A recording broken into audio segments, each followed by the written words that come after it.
Bonsoir et merci de votre fidélité à la RTB. Les membres de la Coalition pour la démocratie et la réconciliation, en abrégé CODER, face à la presse ce matin, ont réitéré leur appel à la réconciliation au Burkina Faso. La CODER, créée en 2016 au lendemain de l'insurrection du 30 et 31 octobre 2014, mais aussi du coup d'État manqué du 16 septembre 2015, la CODER plaide aussi pour le retour des exilés politiques. Pour le président de la CODER, Ablassé Ouedraogo, aujourd'hui plus personne n'ose encore jouer à l'autruche.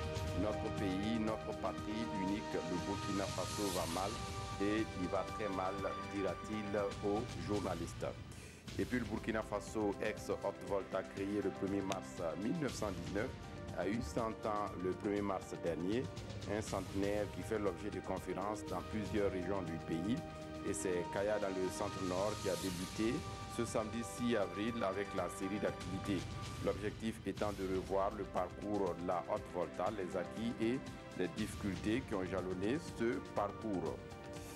Et puis l'épouse du chef de l'État burkinabé Sika Kaboré a procédé ce 6 avril dans la matinée à la pose de la première pierre du centre autonome de radiothérapie au sein du centre hospitalier universitaire de Bogodougou. La construction de ce centre, dont le délai d'exécution est prévu pour 14 mois, témoigne de la volonté des autorités burkinabées de mener une lutte contre le cancer. L'objectif général du centre, qui est de financement qatari, est de contribuer à une meilleure prise en charge des personnes atteintes de cancer au Burkina. Et puis la 12e édition du Festival international du rire et de l'humour de Ouagadougou a débuté hier au Sénasa avec un public très enchanté, mais aussi des humoristes talentueux venus de la sous-région, mais aussi du Burkina Faso. Et pour Augusta Palenfo, la promotrice du festival, c'est un aboutissement heureux malgré l'absence de mécène et son premier sponsor pour elle. C'est le public visiblement satisfait hier à l'issue du spectacle.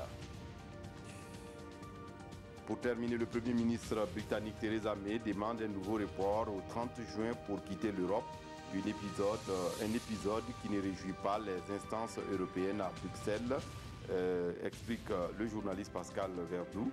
Et cette nouvelle demande de report du Brexit jette un flou puisque si le Royaume-Uni est toujours membre de l'Union européenne au moment des élections européennes le 23 mai prochain, Londres devrait élire des députés européens.